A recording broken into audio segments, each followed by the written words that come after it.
Okay, let's get into it, guys. It is time for everybody's favorite segment in the entirety of the IWC, and it is called Dave Meltzer's Dumb Moment of the Week.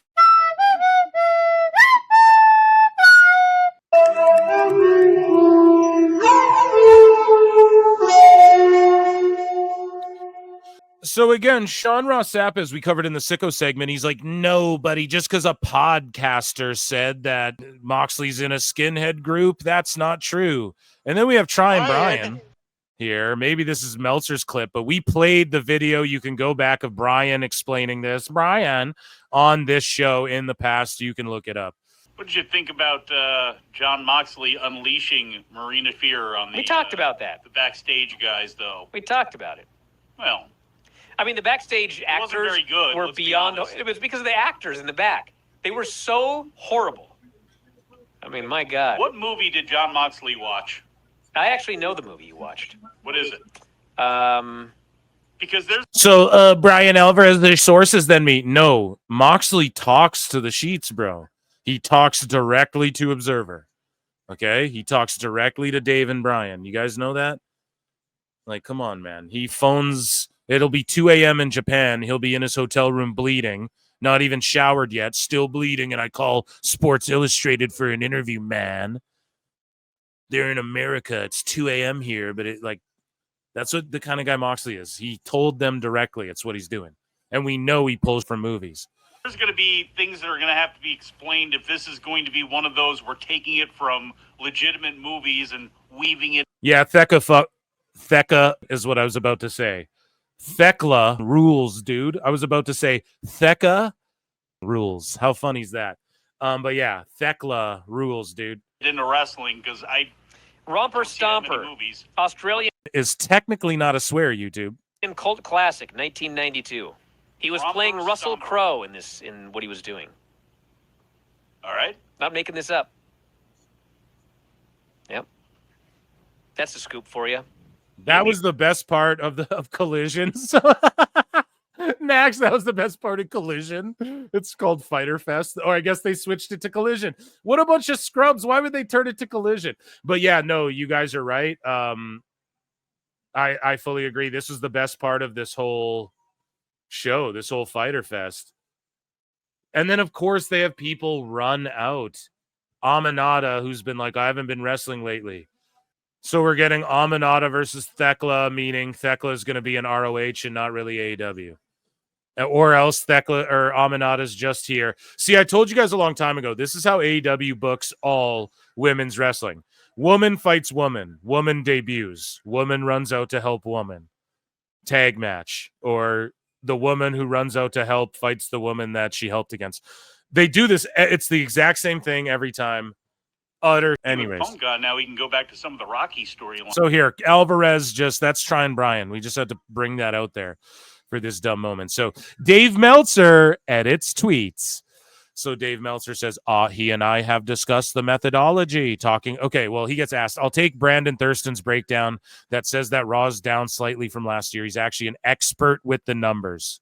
Awful Wrestling made Thurston delete a whole WWE thread he made because Awful pointed out how he was not an expert with the numbers, and he just proved that WWE Netflix numbers were higher than Netflix was letting on. So Meltzer's like, he and I have discussed the methodology. He doesn't believe in Netflix as being honest. Can't accept that 1/6 they say claim. Then you don't think Netflix is being honest, but you believe random fucking WBD numbers that no one's ever even talked about. That WBD's never even said it's this. At least Netflix says this is what it is. And Dave's like, they're being dishonest, but the other shit, you just add invisible 30% and go, that's true. Dave is so fucking shitty, man. He goes, then they claimed 80% a few weeks later. Now the numbers they claim indicate 10%, which is also impossible. Oh my God. It's impossible. But if it is 10% live, that would mean 270,000 live homes worldwide as a direct Nielsen same-day comparison, Brian. That's actually, except 370,000 viewers. Yes, we fucking Did it? Did I miss it? Sorry, chat. I'm fucking distracted here. Less in the U.S., thus their number for the U.S. Here we go. Okay. More than 370,000, let alone under half of that. So again, he's just talking out of his fucking ass. Then he edits it. Same day is far more than 370,000, let alone under half of that. So he basically edits it to try and like fix his fuck up. He added like 3 more sentences there. I find it curious based on, but he goes, I can't accept 1/6. But then he edits it to go, I find it curious, Brian, more than meets the eye, Decepticons. I can't accept that too. Ooh, I better change that wording because he knows he's just bullshitting, bro. He knows he's wrong. Harley Cameron is taking time off. The broken nose spot in her AEW Dynamite tag match where Megan Bain dropped her on her face on the ring steps and the doctor came out was a planned spot as a storyline cover for her taking time off, Brian. So then I just responded to this. I go, listen to the spin in the cover. And maybe this is true, but like, then how shitty and botchy is AEW? So Harley Cameron was planned to take time off. So when Bane dropped her on her face and broke her nose during the match and the trainers came out, that was planned. Fuck out of here. She dropped her on her nose and fucked her nose up. And Anna Jay got her nose fucked and so did Chelsea Green. Now, again, people go broken nose. It's not broken. Just because you get popped and you get a black eye, that doesn't mean broken. It could be, just deeply bruised or whatever. There's different states, right? You can work your nose over time and shit like that over time. Roger. You guys ever see Airplane? I love that movie. Yeah, so I guess that was planned for her to take time off. We know why, so that Ty Mello could reunite with Anna Jay, and then we get no more Harley Cameron and Anna Jay, which fans were actually getting behind. This company fucking sucks, bro. It really is bad, okay? It really is bad. Other than Thekla, this shit really is bad. The best guy's Tony Khan! Gotta be completely honest here. Moving along here. So Dave Meltzer talks more about the ideas. He says, the idea that the result of Hangman Page versus Will Ospreay at AEW Double or Nothing was determined at the last minute is not accurate, although supposedly those even close to the vest didn't know. Tony Khan talked to Ospreay and Page the day before. They gave their thoughts, but he said Page was winning and told them not to let anyone know. So the day before isn't last minute. I mean, you fucking mark. And the Oilers, just as we took a dub over fucking Dave, and we also have Dave Meltzer being entirely crazy, saying the idea was last minute wasn't true. It was less than 24 hours, though. In the 12th hour or whatever, that's not in the final countdown. That's not like in the nut cutting time of like, we need to have a decision on who's going over. That's crazy, man. Dave is fucking nuts. That's the biggest show, one of the biggest shows of the year. So that means they didn't know who was winning the fucking tournament till a day before. Fully. Like, that's pretty fucked, man. And then, yeah, they just announced it. The Intercontinental title match, winner takes all. Omega versus Okada. Just fucking. So Meltzer said what, Posa? It was that pesky Super Luchas list, I tell ya. So here's what Dave had to say. More lies about AAA. Again, I've been so spot on. Come on now. Don't fuck with your boy, okay? And listen to the pod with Husey. We actually didn't get into that a lot because he just tells me all this shit anyways. He's not the only one, man. But Stephanie Vaquer, who is on the Worlds Collide show, had and may still have orders regarding Forestro and Sanson, family members of Quattrero, her ex-boyfriend, who she accused of DV, and Hydra, who spoke out negatively against Vaquer in public on that issue. So, of course, Dave is bringing this up. I mean, I guess it's good to know. But, For us, Forestero, Sanson, and Hydra have not been signed by WWE. Oh my God, Dave. None of them have been signed by WW fucking E-Man. Oh my God. They own 51% of the company, dude. They just absorbed whatever contracts are there. They just own AAA. They own the majority stake of AAA. Meaning they own all the contracts, blah, blah, blah, blah, blah. Fuck, man. Anyways, Alberto, who was listed by Super Luchas on the list of those signed by WWE, which Super Luchas was wrong, doesn't look like he will be used in the U.S. since friend Hugo Savanovich through Lucha Online has been pushing for WWE to put him on the show. Yeah, man. It's pretty crazy. The dude who fucking writes these shows has said the exact opposite. Shout out K100. Like, come on, you guys fucking, Dave, you're real bad. You can just call, he even said it. Conan's like, Orale, mi raza, you can just call me, Holmes. Like, you can just call me. I don't know why Dave prints these lies. You know, so those who are friendly with Alberto are reporting that everything is fine between him and WWE. Yeah, okay, that's not untrue. And he's going to be back in WWE eventually. Okay, they bought AAA. It's like me when I am like, oh, they're gonna announce another crossover show, but I put it in quotations. I worded it as AAA crossover marketed like type show is what they're gonna announce because they fucking own AAA. So like, what does that mean really? If you work for AAA, you technically work for TKO and WWE and shit. It's just weird how Dave plays these fucking games. But yeah, that's another thing none of these sheets know about. Why don't they know about this or haven't been talking about this? They're planning another fucking show already. Similar because the huge success of this Worlds Collide. I don't know if that's what they're announcing at SummerSlam or what, but it's yeah, like none of the sheets are talking about that. They're just talking about fake WWE fucking signed these new deals. Like whipped up these new deals for them that are what, the exact same time? Oh, they gave Alberto a new deal, but he's just not gonna fucking they're never going to use him for anything. Or did they just absorb his other shit where he's already a producer and a talent and shit? Like, come on, man. Fuck. They said it flat out. They own 51%. Anyways, I see this quick pivot from the previous plans, and rushing the belt on Vikingo is not a good sign for Alberto. Yeah, I mean, I guess so too. But again, you're talking in hindsight. I said that before you, motherfucker. And you're supposed to be the news, bro. That's all I'm saying. And I'm just apparently a fucking grifting hack podcaster. Anyways, Dave Meltzer says if the company is profitable, then the overall talent budget is not above market value. Oh my God. And Disco goes, imagine owning a business and thinking this way. Dave Meltzer said this, guys, on June 1st, 2025, the year of our Lord. If the company is profitable, then the overall talent budget is not above market value. Holy shit, bro. Dave is uber cooked, man. Like, that's a fucking super terrible take, bro. That's super terrible.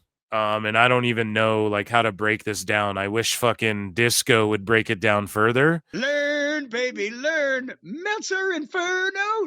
Because it's like, and this, I'll try and give an example, I guess, because that, like, let's say you have 10 wrestlers, like you're in the ring right now in AEW. And let's say Adam Cole is selling the least fucking action figures of everyone in the ring by a substantial amount, but you're paying him fucking $1 million more than everyone else in the ring, let's say. That could make your roster be above market value. You're paying guys who don't move merch. There's other ways than just we profited. So if a company profits $1, Dave, their fucking roster isn't over budget, or you couldn't say it's pricing out people, which it's done, by the way. And we know this because the indies, bro, fucking overpriced a bunch of talent. We know that because people can't get the same money if they go from AEW to WWE. This is how we know this, Dave, because to go to the biggest company in the world that's making the most money, they are offering you less for a bigger opportunity. And the sickos are going, why would they take less money? That's what they're fucking saying now. So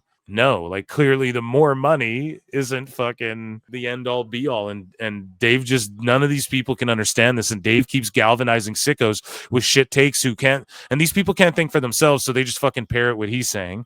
And so, yeah, this will be around in the IWC forever. People regurgitating that. So some other news broke. Wrestle Lamia says, reportedly, this is via The Observer, Triple H made the call to release R-Truth and Carlito. They're looking at the numbers. They're looking at how many people they have to cut or how much money they have to cut. And those were the picks. Those were the Levesque picks. And that's what it is. Now, I'll say this. There's rumors. People are like, oh, WWE lowballed him and like gave him a low offer and he rejected it. Yeah, that's called negotiations, guys. How many years do you think R-Truth is going to be with the company, and is he worth over $2 million? And he was getting paid over $2 million. Okay, again, a Vince guy through and through, but it's not like Triple H doesn't like R-Truth. But yes, if R-Truth is 53 and they go, well, we'll sign you till you're 55, but we're going to give you $750K a year instead of the 2.5. And he goes, I'm cool. I'll just go start a podcast and make shitloads of money. Like, imagine, here's a freebie. Imagine if Miz gets released and the Awesome Truth and they start a fucking show, Miz or release doesn't renew or whatever, and Miz and Truth start a pod. And think about the celebrities and athletes and shit they could get on that show and how funny it could legit be if they did it with like high quality production and shit and did it more like a talk show. That would be fucking hilarious and awesome. So I'm not like hoping Miz goes anywhere. I really see Miz as like a guy that could stick around and like be a Bobby the Brain one day. Like he could just be in the corner of people talking shit, sort of what he's doing with Carmelo. Like that could be, he could do commentary for Evolve. He could do any position you put him in. So it's really up to whether he wants the money. And that's like our truth. They were gracious enough. People go, oh, they offered him shit money and he rejected it. So he didn't want the job. He said, okay, they're releasing me or whatever. It's like, and I don't even know if I believe that they did offer, like counter offer him with other shit. This could all be made up. If he turned it down, that's on him and that's his choice not to work there anymore. And that's not them devaluing him. It's like, how much longer is he going to work till he's 65 and they're supposed to give him $2 million a year to just be there playing the background? And the only sickos complaining about this are people who were saying Carlito and Truth weren't shit to begin with. And I don't know if they counter offered him something. We should be looking at it as they were so gracious to counter offer with something. That's the way I look at it. But hey, this could be Triple H's call to be like, okay, well, R-Truth and Carlito, we're not going to renew them unless if that's his call. Okay. I mean, that's not a shock. Maybe Dave's right about that. I wouldn't say he's incorrect about that specific thing, you know? But the Meltzer quote below sounds completely different when you just read it selectively versus the actual clip. So Meltzer said what again? I talked to him privately. And he's sending me shit live on the show, actually, that I added to this segment. But Meltzer said, what, shout you out, buddy, and give him a follow on X. And again, he's just trying to add context. Earlier in the show, we talked about cadence, inflection in people's voices, what they really mean. Social media doesn't do a good job of that. So again, he's not necessarily refuting what Dave's saying, but he's just like, it sounds a lot different when you hear it in context than what it actually was. And we love Dave Meltzer clips, so let's go. Heels of Mariah May and Bear Bronson and Abaddon all leaving AEW. We have Carlito and Truth both leaving WWE as their contracts are expiring and not being renewed. Mm-hmm. Well, when you're bringing people in, you have to, when you make additions to a roster, you have to make subtractions. And I was surprised with Carlito in the sense that he's in the middle of he's in the Judgment Day thing, and they have regular TV time. R-Truth, not so much. I mean, he's been around for a long time, and I think a lot of people were surprised. But when you really look at it, between the age and the fact that he's not, he's just in there for quick cameos. It's not like he's in weekly storylines or anything like that. So I wouldn't be, and there's others. I think that anyone who's on that kind of borderline right now, with so many people being brought up, you've got to consider. I mean, they're going to have a certain number of people on the roster, and every time you hear someone coming in, whether it's from AEW or if they're coming in from NXT, then somebody on the bottom level, if you're not being used in a program, and you're not like this major superstar, you're in danger. And older is worse than younger. I mean, obviously. That's ageist. That's ageist, Dave.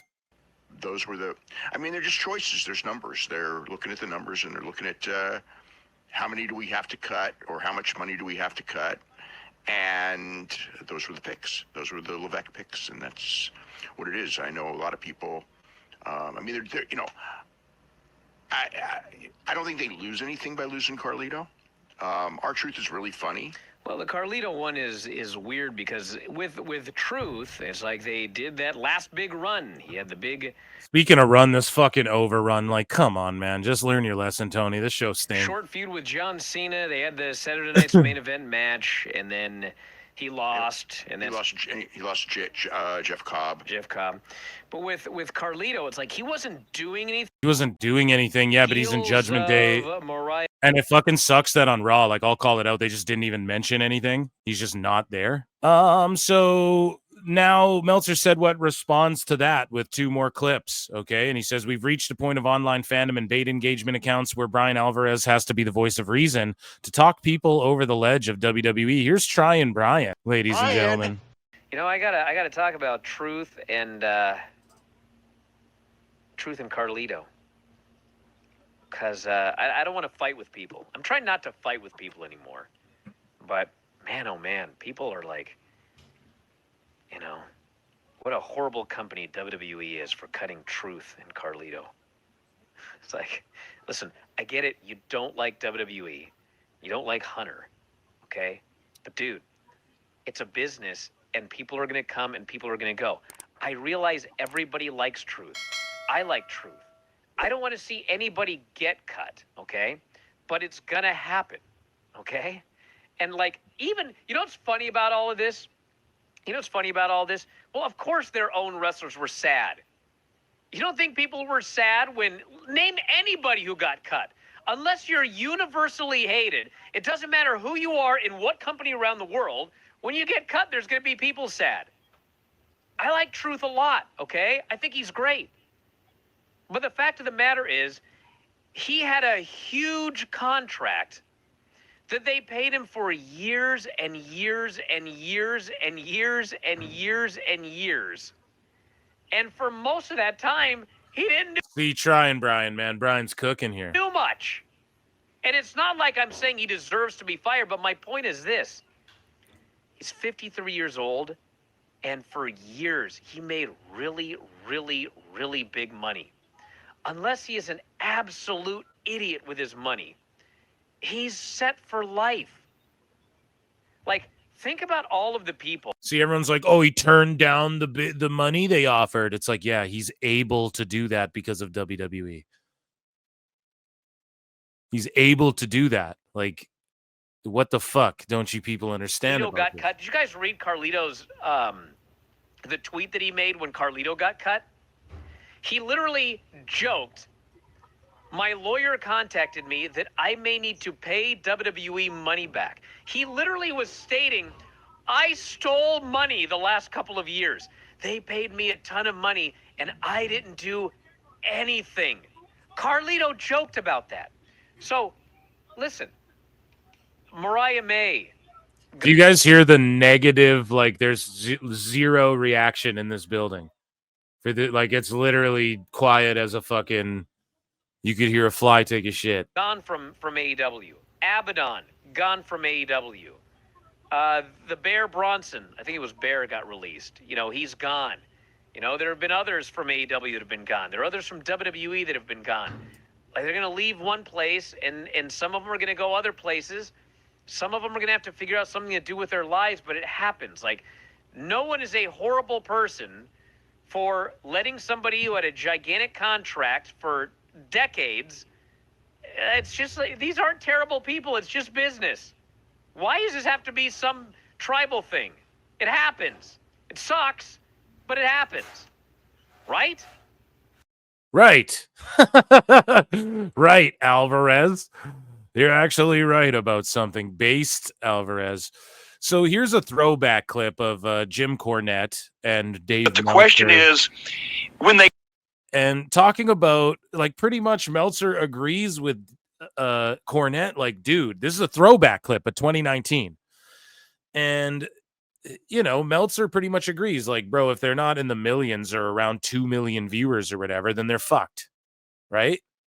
So let's take a listen to this. But the question is, when they take the next step up to, you got to have 2 million people a week watching your television show on a platform of that level, maybe even a little more because of wrestling. I don't think they're going to need two at this stage of the game, but they're going to need more than 200,000. Close to, it's not going to be, goddamn my mother the car fucking numbers or whatever. So what did Dave say? Did Dave just say they have to be within 200,000 or more than 200,000 or within 200,000? Is that what he said? So like 1.8 million? Is that what he was saying? Like, no one can make it out. I'm like, what is he saying? It sounds mumbled, but whatever, they ain't going to last. And they've also got to find a place to do that 52 weeks a year, unless they tape in clumps. And if they tape in clumps, well, they're not taping in clumps unless they change the battle plan. The battle plan is absolutely live 2 hours every, whatever day of the week. So listen to how Dave was already, I found this so compelling, he's already shutting down Jim. Oh, well, they're not going to do that. The battle plan isn't to tape in clumps. They're going to go live like, Dave had the ins and outs. Tony's just telling him all this shit. And I get it. You want to talk to the media and hype up your wrestling company, but fuck, man. Week it is, because it's not. The question is, right now, do you think, is there, in your experience, your perception of this, is there an acknowledgement that this is going to be somewhat of a struggle for them like it would be for anybody else, or is there too much overconfidence? And secondly, do you think that most of them realize Dave won't even let him fucking finish. That they've got to be, they can't do the fucking, super kicking the 9-year-olds or whatever. They have to be somewhat serious about their efforts to get the people that don't already watch and buy into what they're doing. Okay. I know people won't believe this, but I don't talk to them about those guys about creative or where they're going or direction. In 2019, he's already projecting his defenses being like, I know people won't believe this. I don't think in 2019 anyone really thought you were talking to them about creative and shit. We knew you guys were talking, but like, fuck. Anything at all. Like literally at all. The only stuff I've ever done is a couple of times I've suggested, people that I've seen, hey. Well, and I'm not even saying that as far as talking about creative. I'm saying I don't want the meatloaf recipe. I just want to know, do they know what they're cooking? Is what they're cooking going to be for a small niche audience or a mainstream palate? I know that. Jesus Christ, Dave. I know Tony Khan, okay? I know that Tony Khan, Yeah, we know that you fucking know Tony Khan. The best guy is Tony Khan. He loves Mid-South wrestling. I mean, he loves that kind of wrestling. I know that he wants it to be, again, look, they want to make a good show. He wants it to be good. I mean, they want to do win-loss record stuff. Oh wow, look how that worked out. They want to do win-loss record stuff. Okay, he tried it twice and epically failed both times with the rankings and shit because he fucking sucks. Just even stronger than before. That shouldn't have been his focus. Jim's sitting there like, okay, I don't give a fuck about that. We're talking like, why is that impressive? Because you're an Uber mark, Dave? The sports guy, his soccer, football, baseball. He's a sports analytics guy, okay? When he said baseball, like, is he a baseball fan or does he own a minor league team? But the question is, where does that come from? I have no fucking idea. As far as Chris Jericho coming back to AEW, there's nothing on the table right now. As far as, is he ready and available? I mean, technically he's always been available because even when he tours, Wednesday is open. But, I think that he felt that it was time for a break. And so that's the deal with him. So I'm going to tell you guys this. Jericho's deal is fucking, he never signed like a 10-year deal. He signed 3 years from 2019 to 2022, and then again from 2022 to 2025. He could be a free agent right now for all we know. And they're canceling Fozzy shows. We covered it on this show. Hughesy's always hitting me up like, oh, their tickets are abysmal. I would just end Fozzy. That's what he says. Like, it's doing that bad. And he's a fan. He's gone to Fozzy shows. Like, he likes Fozzy, like legit. And so Jericho, and what Conan said, and Conan's like, I believe that fucking Jericho will end his career in WWE. I firmly believe that too. Meltzer saying, as far as Jericho, he could come back. He just wants time off. That's true. People are like, isn't he touring? No, bro. They canceled one of his shows. We covered it on the show that we showed you on this show. We we showed you rather. It's been a long one tonight, folks. I showed you all rather the poster from the venue or the email they sent out saying like, Jericho won't be here on this date, which is the day of a Collision show, because he has a wrestling commitment. But then he was nowhere featured on that Collision show and he didn't make his return to AEW. So that's like being used as a cop-out and shit. And if that's not a Jericho lie, then that means Tony was going to use him but then didn't. So either way, it just doesn't look good. And I could totally see Jericho, like imagine his cruise business. People are like, oh, you take less money?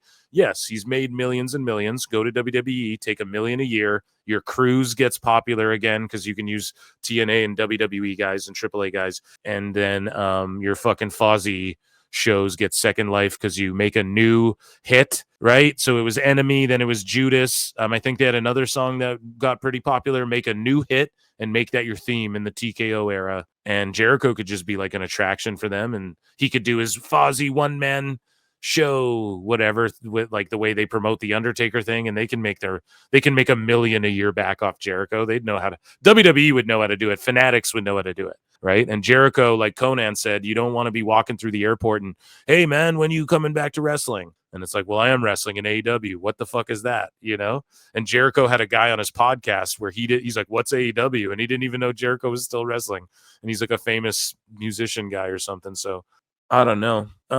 So Dave Meltzer tonight, he said, this is what he had to say. We have a couple more guys before we're done. Okay. It's been a long one. So Switchblade said, someone tell Dave the best numbers that record NBA regular season max numbers are below 55K. So Meltzer's sitting here trying to tell people who actually crunch numbers. Okay. Preston Feeler says, trying to figure out how this is bad.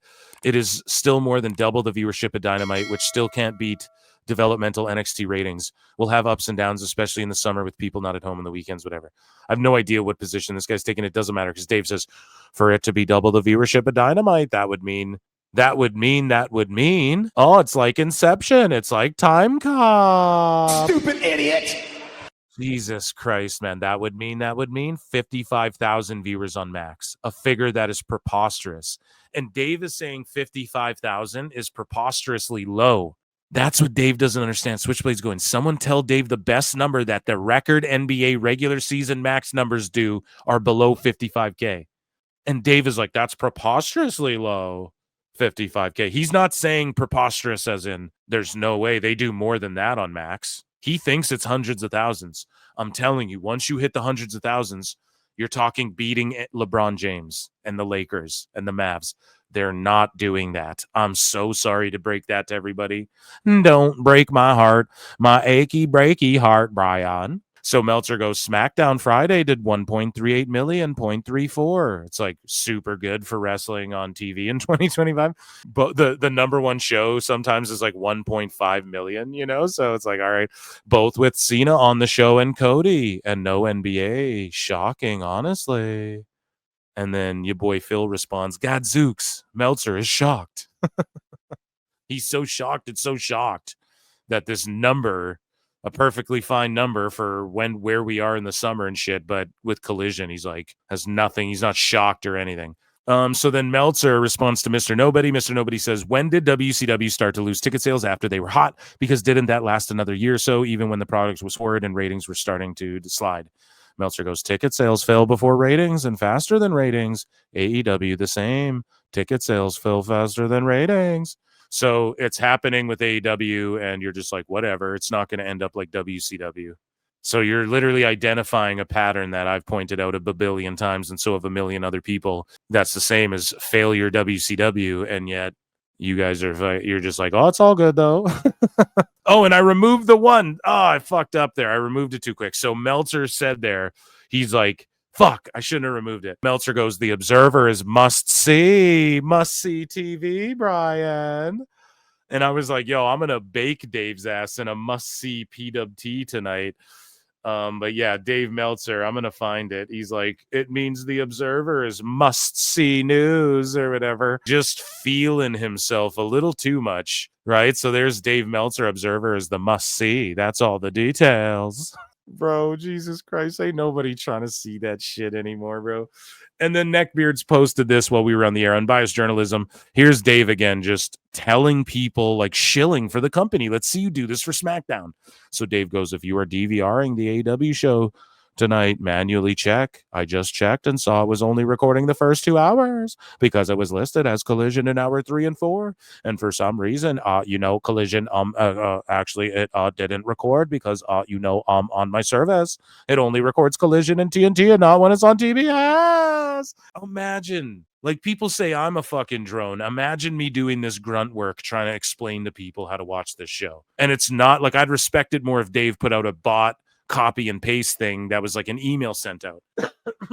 I respect it less because fucking Dave Meltzer is like typing this up. Like, he's taking the time to like go off the top of the dome with this one, man. And because you're a fucking shill, Dave, you will always get clowned. And that, ladies and gentlemen, was Dave Meltzer's dumb moment of the week.